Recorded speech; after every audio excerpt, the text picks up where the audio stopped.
Man, it actually feels funny recording our first podcast. And I don't know, sitting in this room and gosh, it just makes me think about even like the first time that I met you and Halloween from like way back then to Halloween now. And it's like, gosh, I mean, even to start off a podcast, there's just so many different things that we could go over and say, but No, it's strange to think who would have thought us a podcast. yeah. Oh, I know. Gosh. I remember when I even first just started recording and making things for like Amazon and stuff like that, and I was so nervous. And I don't know. We've definitely come a long way from like what we've been through and just practicing on video and stuff like that. Oh, it's the truth. Everything can change, and it does change. Yeah. And Oh, yeah. man. Yeah. So yeah, I'm trying to think of going back to Halloween, like when I very first met you, and I had no idea in the world that you were ever hit by a car. And I mean, gosh, you were super skinny, way skinnier than you are now. And yeah, you had no idea about my addiction. And No, nor did I think I would ever see you again to even learn that, let alone yeah, have thought that. I know. I remember every day that we would text and you would be like, oh, I'm only going to have you for another 30 days. Or I forget exactly what you would say to me all the time. I definitely knew one thing. Maybe a little cocky, but I always did say, Yeah. the only thing I knew is I'd leave you better than I found you. Yes. That is something that stuck with me for a long time. And gosh, I don't know. I think it's a trip going back into our old lives and back into, gosh, what got us started with all this stuff. And I think the very beginning was realizing, I think for me, because we met at a time where I was still partying, you were still having fun. We were like going out together, going out, at night and drinking, going out with friends and drinking. And I don't know, I believe that the true turning point, there was two of them. So one of them, I realized how bad my alcoholism had gotten. And you were there to really show me like how bad it's gotten and where it was at. And I think that I didn't really feel like I could get out of it. And to me, I feel like then finding out that you got hit by a car, seeing the pictures and the videos and everything that had happened to you, I was like, oh my God, like if this guy can literally get ran over by a car, complete vegetable, not even supposed to live, and I'm sitting here complaining because I can't stop picking up a bottle of alcohol and trying to kill myself, like really what are the differences there, Obviously, we're fast forwarding a lot of details there, but the year we met was my final year of surgeries. 3 years after an incident that we will be going into detail in another, hopefully our next podcast. Probably isn't time now, it's a crazy story. But when I met you, I already felt I was on borrowed time. Mm-hmm. Time that like I never believed was possible. So it was absolutely impossible to ever think of a future when it felt like I was already living way beyond what was going to be my quote unquote future. Mm-hmm. Which is also why I think it's so neat because it kept me in the present with you. Mm-hmm. To always be present with you. And the fact I would always wake up the next day after so many days of that literally was impossible, not just by my mindset. Mm-hmm. The tragedy I actually went through should have taken my life. So no matter what, I always had belief, and still, like to this day, I have belief in everyone. Mm-hmm. And I really think that's what it is that sparked me. Now that I'm thinking back about it, because I mean, I was pretty deep in my alcoholism, and it was like, relationships just weren't sticking. I kept getting into the worst ones, and I feel like when I met you, it was like every time I try to run away, because that's what I was always trying to do, is escape my problems, go back in the bottle. And you were like just relentless, still with me, still by my side. Every mistake I made, everything that I did, it was like, what the heck?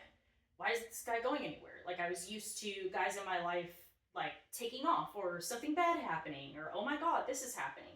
And you're the first man to enter my life to where I'm like, oh wow, like this must be what a stable, like having a stable man in your life feels like. Because I feel like I was so used to having that instability all the time. So to me, you shed a light on something that I didn't even know existed, my whole life. So I feel like that was my huge turning point with you, is I was like, man, life doesn't always have to be like this. Like there is good and there is things on the other side if you can get through it. But your spirit and the way you coached me without me even realizing it and being together, I think is what really helped, me and my life and see things differently than I was used to seeing them. Which I think you're just triggering on a huge point for I think every single one of us is we only know it from our perspective based on what we experienced in our past. And we only got to see it through these two eyes, these two ears, and however we took that in, we relate everything to everything else based on our own experience. Not realizing like how extremely different and unique we all are. Mm-hmm. Where you looked at yourself and you probably went, man, this has got to be hell. Like, this is my rock bottom. Like, this isn't how I'm supposed to live. Mm-hmm. Where I looked at your life and I went, mm-hmm. wow, like I'm in awe. Like, mm-hmm. you're absolutely gorgeous to me. Look at me, you're beautiful. Here's this girl who's got everything. Take care of yourself, decent car, job. So to me, after what I had just gone through, your life was a dream. Your life was a cakewalk. Mm-hmm. And how thankfully naive I was on that point. Because no matter what, you can't tell me and convince me not to believe in somebody. Mm-hmm. After what I went through, from I can't even explain to you when you can't even have a meal and not just want to go to sleep permanently because it hurts so bad to chew. There is no break. There is no relief. Everything is hell. Mm-hmm. Everything is torture. Everything you do. So you fight your way through that. For what? The next day, it's probably even worse. Well, then you realize really fast, and thankfully for the people around me, is what got me to believe in myself, because without them, I'm nothing, is if I don't start wanting to live, I'm flat out not going to live. So if I don't believe in myself, do you know what? Why am I wasting even these people around me who are giving like their heart, their soul, their money, their time, their effort to keep me here? When honestly, there's so many nights, it's like, please don't wake up tomorrow. I do not know if I could deal with this again. Like, I do not know if I have the strength. Mm-hmm. Man, it may be baby steps. We'll call it the 1% better every day. Some days we're talking just not to fall backwards is good enough. You see things slowly start to improve. Mm-hmm. And when I had to seriously, I could tell you for so many years in 2019, or so many times in 2019, projecting, could you imagine if I lived to 2023? Yeah. I just throw a generic number out there. Just think about that. Mm-hmm. And all I could think about is the idea of not living in pain. Yeah. And that literally would keep me going. Mm-hmm. So when I would encounter anyone else, mm-hmm. you can't tell me no and get me to believe that that's right. Mm-hmm. Like, no, you can. We all can. We have no idea how absolutely capable we are. Mm-hmm. It's all right there. Mm-hmm. And as soon as we take control of that and we have that belief in ourselves, I honestly think almost everything else is limitless. Like, the possibilities just... And in you, all I could see is, wow. Mm-hmm. Yeah, it's a completely mental game, I feel like. And until it sucks sometimes, because I feel like sometimes you need something huge, a big impact on your life to be able to see it that way or to change your perspective. Like for me, even, yes, my alcoholism, even though that was more, I did that to myself. I'm the one who picked up that bottle. But I think my realization that I could relate to you as close is when I got sick in May. And to me, it was something kind of like your accident, but obviously not even nearly as intense. And it's something that hits you out of the blue, like even with my sickness. And it's like, hit me out of the blue. Like, what the hell? Like, I'm pretty, healthy. I take care of myself. We've been taking care of ourselves for years. And now all of a sudden, like, I'm sick. Like, I'm on the floor. I can't move. I'm shaky. Like, I'm going to the hospital, and hospitals are telling me they don't know what's wrong with me. Doctors are telling me they don't know what's wrong with me. I'm taking blood test after blood test. They're prescribing me all these different medications. And it was like I had a, come to God moment. It was like sitting in the bathtub, like, and it's crazy, the pain. And you don't realize it until you go through it. Is like, I can't even imagine the pain you went through in your accident. And then I sit there after getting sick in May, and it was like, one of the days I came back from the hospital, like, I was like, please put a pistol in my mouth and shoot me. Like, I absolutely couldn't stand feeling like that. And every day I woke up, it was like, am I going to wake up again? I might, or I might not. This pain might get me, or it might not. And it was like this juggle of the back and forth. And I think it only happens to us when we have something that major and big happen in our lives, for us to have those moments where you realize, like, we're taking our lives for granted, and the things that we've been through, like, those are the things that show us our purpose and what we're supposed to do. Like, I feel like I had been scared my entire life. After alcohol, I could barely look myself in the mirror, and after feeling like I was going to die for a week straight and not knowing if I was going to wake up, it changed my entire perspective. I'm no longer thinking like, what do people think about me? How do I appear on social media? How do I appear to other people? And it's like that kind of just faded away. Because it's like, what if I literally died right now in my bathtub? What if I literally died right now in my bathroom? And if I could sit here and think of all the things that I had done for multiple people, it's not enough for me. I didn't do enough. Like, what is the purpose of my life? What is all this struggling for? It's like with you and your accident, What did you go through that for? What did I go through my sickness and alcoholism for? And I feel like we've really found our purpose by going through things like this and realizing, oh my God, we can get through this, and it's made us stronger, and we're better people, and it's built our character. And now it's almost like our purpose to give back to the world and give back to other people that have been through things like that. No, I completely agree. It's exactly what our society, it's put all the focus on the cover of the book. Mm-hmm. Visually, what do we see? Mm-hmm. I want to look better. I want to really get stuck in a situation mm-hmm. where you don't even know if you're going to take your next breath. And guess what? You're going to find out really matters. It's those simple things that we all take for granted every day. Guess what? Do I ever think when I was laying there in ICU and going, man, I sure wish I weighed 10 pounds less today. Oh man, my hair could look better. Mm-hmm. No. You find out exactly what matters. And I think we overcomplicate our lives so bad. Mm-hmm. We lose sight of what actually matters. 100%. When you have the chance to sit there and realize you may never ever experience anything ever again, what would you do to do one thing one more time? What is that one thing? Yeah. Trust me, it's not what we're all grinding our gears, wasting our time on. No. That is so irrelevant. And all it does is actually drive you further in a place you don't want to be. Mm-hmm. And the reason why we end up unhappy, we do it to ourselves. Mm-hmm. So once you do go through an experience like that, guess what you see? Only what matters. Well, it removes all fear. Yeah, I mean, wouldn't you say? Because what's there to be afraid of? Like, I've already died. Yeah. It's like, oh, cool, I've already been hit by a car. Seriously. I mean, not to say it couldn't always be worse, because there are people with stories out there that are insane. But still, it's like you go through that, and it's like, man, like, wow, why was I afraid to do that? It's like when I first started posting videos, and it was like, you know how scared I was to even just be on camera? What are people going to think of me? I could come off as this, maybe off of that. And you're like, oh my God, like, if I didn't wake up tomorrow, I lose the chance to do everything that I ever set out to do.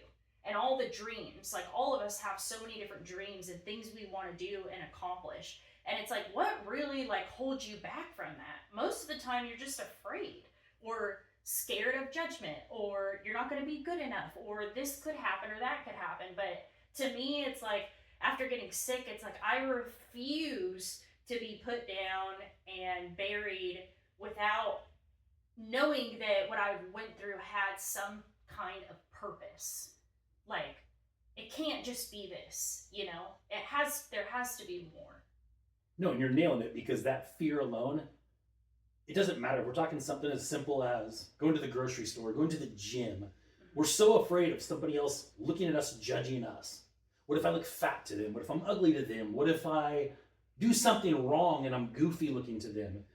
But what we're all failing to realize is that their person is so stuck in their own head, worried about what everyone else is thinking of them. They don't give a crap about what you're doing like you think. You have that fear built up in your own head that you created, and now what? Now I'm closed off and now I can't reach somebody. No, that's done. Like, we're sitting here in front of a camera. If somebody had ever told me I'd be doing this, I'd be like, not a chance. Oh, heck no. Exactly, but guess what? Somebody on the other side of that camera is going to hear this. And if that one person, it absolutely reaches them and affects their life in any positive way, even the most smallest step, it's all worth it. What was I afraid of? What are we afraid of? And see, that's what it's all about. I feel like even in my youth and growing up with not much money, the first thing I wanted to chase was money. I want this, I want that. And then you get older, and then you get the good job, you get the paychecks to buy things, you get more things, and then you just realize, like, you can still be so depressed and have everything. And I think after, being on Zooms with like different people around the world, and you meet these people that just have, millions of dollars, and you're like, how is your life still, like, how are you still upset? How are you still depressed? How are you still, but I feel like the biggest thing is we don't realize is that there's a lot of us that have, what I used to say is I have this huge hole in my chest or my gut that I didn't know how to fill. And now that I've realized that I fill it through helping people. Like, the way that it feels to help somebody and provide them purpose, or to make a video and know that I could touch somebody through this and I could change their whole day. Hell, I might even be able to change their life. Like, there's no amount of money that you could put on that whatsoever. See, I think you just said it best. For everyone out there, to have everything, what you just said is so important. Everything by whose standards? These standards that were literally created in our society to have us chasing something that will never satisfy or fulfill the void, the thing you're calling the whole. Why? Because what did you just name? Material items. Lose it all. Lose your health. Then you tell me that you had everything. Yep. You're not going to take care. This could be your mental health, your physical health. Lose either one of those, and you tell me you had everything at any given point in your life. Yeah, you think when I'm shaking, laying on the tile floor, that I'm thinking about the stuff I got on Amazon, or some of my dresses, or my house, or any of that? Hell no. I remember just waking up, like, praying, God, please help me to wake up and not be shaking. Help me to wake up and not be soaked in my own sweat. Help me to be able to take another breath, to eat something, to smell something. And it's like, it's not until those things are taken away from you that you don't realize, just living every day, abundantly and appreciating all these small things, that it's like, that's what really can get you through life and really give you peace and really give you fulfillment, And I feel like some of the strongest of us are ones who have been through some of the worst life scenarios, because it gives you character. It strips you away from all your comforts. And you have to decide, are you going to keep pressing on and keep going? Or do you stop and let the world take you? Because, this world is not an easy world, as we all know. And you're truly nailing what defines us. We all start off as this perfect object. Take anything, this perfect glass. Okay, well, guess what? After a while, the wear and tear, we end up getting bends, breaks. Like, our glass will break. Every one of us has been broken by something. Mhm. But what makes that glass unique isn't because it was broken. It's not now garbage and you replace it. How you put that glass back together will literally define and seriously set that glass apart from any other glass in the world. Mhm. Every one of us as human beings are the exact same way. Mhm. When you started off as a baby, if you literally lived in a perfect bubble and you never faced adversity, you never like went through anything, why would anyone care to know anything about you? What would you know at this point in your life? Nothing. Yeah, that's what makes people so genuinely just beautiful and so interesting. I think that's why we get a kick out of watching people when we go all different types of places, because you see every single person that's went through different things. And that's why I feel like I'm always trying to encourage people on social media when I'm talking to people. It's like, why do you want to be that person? Like, have you looked in the mirror and saw you've been through your own struggles and your own things, and there's so many different things about you, like as a person, and that are very genuine and different from everybody else. And that part is so beautiful about each and every one of us, I believe. Exactly. We have the chance, once we break, to rebuild ourselves and create ourselves any way that we want to be. So instead of envying somebody else, become what you wish you were. It's within you. Like, you have the opportunity to now be who you want to be. So you can look at something and go, oh man, that literally, like, I should be dead now. Or you can look at that and put it back together and go, you know what? Was I who I even wanted to be even before my accident? Well, you realize all that was already lost. It's all irrelevant. Who do I want to be today? Who do I want to be tomorrow? Which is the only thing we have any say-so in or any control in. And so we have a chance not only to rebuild ourselves in a way like, oh, I want to get back to how I was. Man, forget that. Blow the ceiling, blow the top off. Become something higher than you ever thought was achievable, because it's within you already. It's there. You just have to do it. And you can't see it either. Like, I didn't project us moving to North Carolina. I didn't project us having 7 cats. I didn't project us, like, being together for 4 years. Like, I could barely keep a relationship together before. It's, like, crazy. But you can't think about it that way. It's seriously, like, baby steps in every day. And then years later, all of a sudden, you look back, like, where the hell am I? I still wake up in this house, like, how in the hell did I get here? What the heck? Like, what did I do to deserve all this? What did I do, And you question everything, but it's like, you have to have belief and faith that there's something on the other side. And I think that's the biggest reason why we made this podcast, is because we want people to come on here and talk about things that they've been through, whether it be, with their body, physical, whether it be with sobriety, or maybe just like a life event that happened. But I think from both of us together, what really has helped us is other people's experiences and what they've been through that has helped us get to the point that we are in today. Exactly. And now we have the opportunity to shine the light on people out there and to show them, guess what? It can and it will get better as soon as you decide to take charge. And even these tiny little steps, just like negative little steps, they all lead and add up to something. Do not let 6 months just show up, and do not have a say-so in who you are in 6 months. Take those little steps starting today, good or bad, because guess what? They're going to affect you. So if I were you, I'd try to make sure they're good steps. Even 1 step a day, guess what? In 6 months, that's a whole lot of change. You can do it. We all can do it. We've done it. Yeah. Seriously. I mean, gosh. I'd like to thank everybody for tuning in and watching us and giving us a chance. If there's anybody out there that you know that really needs help, which I think we all do, please have them reach out in the weeks to come. I am so excited to share our stories in detail of what we've overcome. Yes, thank you guys so much for joining us. And please tune in. We have a lot of special guests coming up that I'm really excited for you guys to hear their stories, what they've been through, and how they got back into their flow and rebuilt their life. So thank you again. You can follow us at the Flobella Way on all platforms, and we can't wait to see you again soon. Bye bye.